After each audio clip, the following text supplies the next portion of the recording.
ഇന്ന്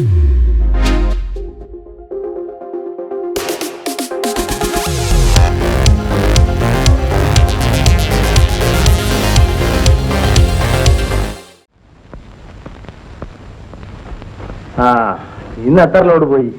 ഇന്നൊരു ലോഡും പോയില്ല. എന്ത്? കുറെ ആളുകൾ വന്ന് ലോറി തടഞ്ഞു. എന്നിട്ട് അതും കണ്ടുകൊണ്ട് നീ ഇങ്ങോട്ട് പോകുന്നല്ലേ? ഫരീദ് എന്നൊരു മുസൽമാനാണ് അവർക്ക് നേതൃത്വം കൊടുക്കുന്നത്. ഫരീദോ? ഞാനിവിടെ വന്ന കാലം മുതൽ അവനെ എതിർത്തുകൊണ്ടിരിക്കുകയാണ്. സ്വയം എതിർക്കാൻ പറ്റാത്തതിനാലാണ് നാട്ടുകാരെ കൂട്ടുപിടിച്ചത്.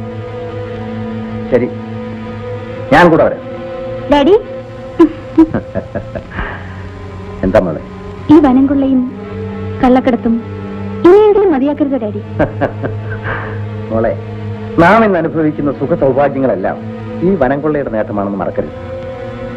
എല്ലാ സൗഭാഗ്യങ്ങളും ഉണ്ടായിട്ടും പിന്നെ ഈ അപകടകരമായ തൊഴിൽ എന്തിനാണ് ഡാഡി? ഡാഡിയെ ഉപദേശിക്കാൻ നീ വളർന്നിട്ടില്ല മോളെ. ആളുകൾ ആകെ ഇളകിയിരിക്കുകയാണ്. എനിക്ക് പേടിയാകുന്നു ഡാഡി. നീ പഠിത്തത്തിൽ മാത്രം ശ്രദ്ധിച്ചാൽ മതി കേട്ടോ. വെക്കേഷൻ നിന്നെ ഇങ്ങോട്ട് കൂട്ടിക്കൊണ്ടുവന്ന് തന്നെ അബദ്ധമായി തോന്നുന്നു. നീ കളിക്കാറിങ്ങല്ലേ? ഓ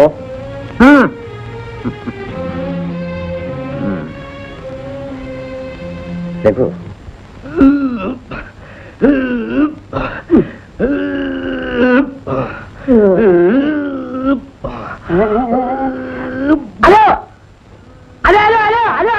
ഒന്നുകൂടി വാസ്ത രാവിലെ ട്രങ്കാള ചെയ്യുന്നേ? ട്രങ്കോളല്ലാന്ന് ഞാൻ ക്യാൻറ്റീനിലെ മാനേജറെ വിളിച്ചായിരുന്നു. എന്തിനാ? അപ്പോഴേക്ക് മൂപ്പർക്ക് ഭയങ്കര സ്റ്റൈല്. ഈ ജയിലിന്റെ മുതലാളിയാണെന്ന വിചാരം. അല്ല, ഇന്നലെ എനിക്കൊരു അബദ്ധം പറ്റി. ഞാൻ ബീഡി എടുത്തു വെച്ചില്ല. വെളിയിൽ ഒരു ബീഡി കുറ്റി ഇരിപ്പുണ്ട്, അതൊന്ന് എടുത്തു തരാനായിരുന്നു. രാവിലെ വല്ല യോഗാസനം ചെയ്ത് തടി നന്നാക്കാതെ ബീഡി വിഴുങ്ങാൻ നടക്കുന്നു. കപിലാശാനെ, നേരം വെളുത്തത് മുതൽ ആശാൻ ഈ ഒരൊറ്റ ഇരിപ്പാണല്ലോ. നല്ല യോഗാസനവും ചെയ്ത് ഈ തടി ഒന്ന് നന്നാക്കാൻ നോക്ക്. പുറത്തിറങ്ങിയാലും നമുക്ക് ജീവിക്കണ്ടേ? അതെ അതെ, പുറത്തിറങ്ങി ജീവിക്കണമെങ്കിൽ ഇവന്റെ സിംഹാസനം പഠിച്ചാൽ മതി. പോരാണെന്ന് സിംഹാസനം അല്ലടാ, യോഗാസനം. കുംഭാസനം. പീറ്ററേ, ഈ തടി നന്നാക്കിയിട്ട് എന്താ കാര്യം? കബീർ ചെറുപ്പമാ, ആരോഗ്യം നോക്കണം. ഇവിടെ നിന്നിറങ്ങിയാൽ അന്ന് തന്നെ ഞാൻ തിരിച്ചു വരും. എന്നാ പിന്നെന്തിനാ ഇവിടുന്ന് പോകുന്നത്? ഇവിടെ നടന്നാ പോലെ. ഞാൻ ജീവനെ പോലെ സ്നേഹിച്ചിരുന്ന എന്റെ കാമുകിയെ ഒരുത്തൻ ദ്രോഹിച്ചു കൊന്നു. അവനെ തട്ടിയ ഒരു കുറ്റവും ആരും പറയില്ല കബീറെ. അതിനെനിക്ക് കഴിഞ്ഞില്ല പീറ്റർ.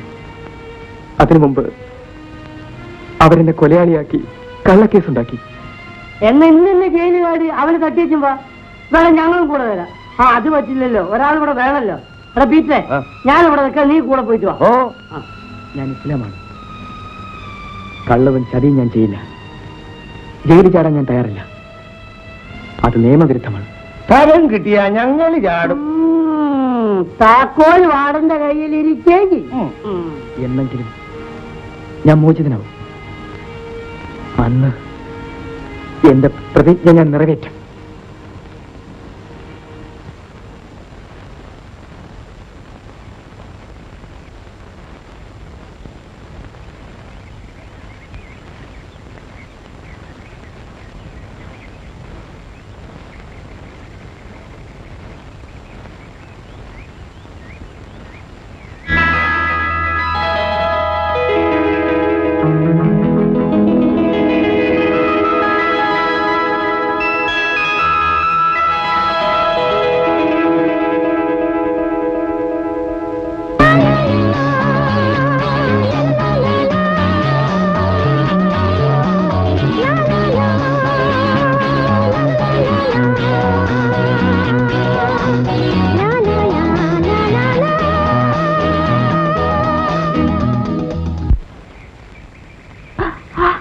റഷീദേ, ഞാൻ താഴെ വന്നാലുണ്ടല്ലോ.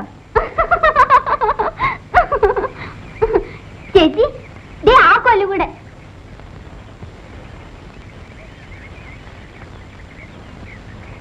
ചേച്ചി, ഇതാരാ നോക്കൂ. ആരാ റഷീദേ? ഗോപിച്ചേട്ടൻ.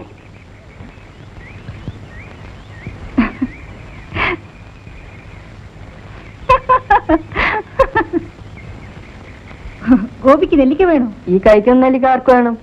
എനിക്ക് നെല്ലിക്ക വേണ്ട. പിന്നെ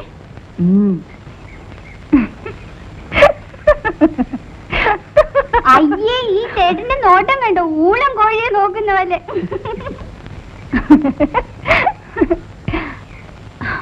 അയ്യോ, ഇറങ്ങാൻ പറ്റുന്നില്ല. ഞാൻ പിടിച്ചിറക്കാം. ആ വേണ്ട, ഞാൻ ഇറങ്ങിക്കൊള്ളാം.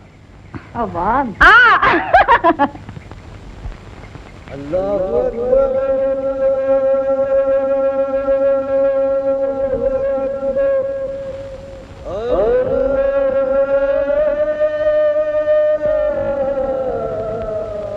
പാപ്പ, നീ സ്കൂളിൽ നിന്ന് വന്നിട്ട് ഇതുവരെ എവിടെയായിരുന്നു? ഇതാ പാപ്പ എന്താണ്? നെല്ലിക്ക. മരത്തുമേ കയറുന്നു പറഞ്ഞാൽ നീ കേൾക്കൂല. അല്ലാണ്ട് പാപ്പ ഞാൻ കേറിയില്ല. പിന്നെ ഇത് എവിടുന്ന് കിട്ടി? അങ്ങേ വീട്ടിലെ രേണു ചേച്ചി പറിച്ചെന്നതാ. ഓ, അവളിപ്പോ മരത്തുമേ കയറാൻ തുടങ്ങിയോ?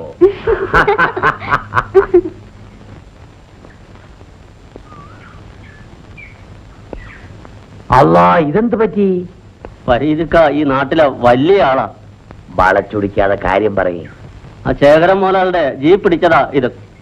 വിശദമായിട്ട് പറയും. അവന്റെ കള്ളത്തടി കടത്ത് പിടിക്കാൻ ചെന്നു. നിങ്ങള് ഫോറസ്റ്റ് ഗാർഡല്ലേ?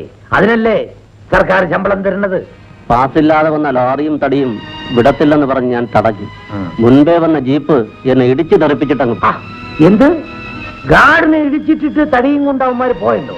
പരീതിക്ക, ഇതിനൊരു പരിഹാരം കാണാൻ നിങ്ങളെ കൊണ്ടേ പറ്റൂ. നിങ്ങൾ സർക്കാർ ചെന്ന് പറയും. ഒരു മന്ത്രിയും അയാൾക്കെതിരായി ചലിക്കില്ല. അതെന്താണപ്പാ? എല്ലാ കക്ഷിയിലും അയാൾക്ക് സ്വാധീനമുണ്ട്. ഏതായാലും നിങ്ങളൊരു പരാതി എഴുതി കൊടുക്കും. ഇത് പറഞ്ഞ് ഞാൻ പരാതി എഴുതി കൊടുത്താൽ വാദി പ്രതിയാകും, കുറ്റം എന്റേതുമാകും. ഈ ശേഖരനെയും കൂട്ടരെയും വെറുതെ വിട്ടാ പറ്റില്ല. അവൻ എതിർത്തുകൊണ്ടല്ലേ എന്റെ മോൻ കബീർ ജയിലിലായത്. ഈ വനത്തിൽ എന്തെല്ലാമാണ് നടക്കുന്നത്. രാജവാറ്റ്, കള്ളനോട്ടടി, കള്ളക്കടത്ത് എല്ലാമുണ്ട്. ഈ എക്സൈസുകാർ എന്തിനാണപ്പാ ഉടുപ്പും തൊപ്പിയിട്ടുകൊണ്ട് നടക്കുന്നത്? ഇവനെയൊക്കെ വെറുതെ വിട്ടാൽ രക്ഷയില്ല.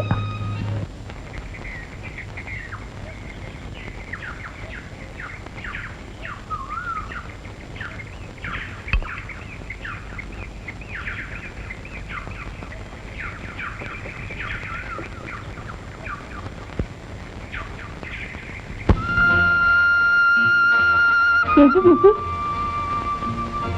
എന്താ? നാളെ കാവിൽ ഉത്സവമല്ലേ? എന്റെ ചേച്ചി എന്നെ അയക്കും തോന്നില്ല. എന്റെ ചേച്ചിക്ക് എന്നെ കുറിച്ച് ഭയങ്കര പേടിയാ. ഞാൻ വരാൻ നോക്കാം. ആ, വരട്ടെ. ശരി.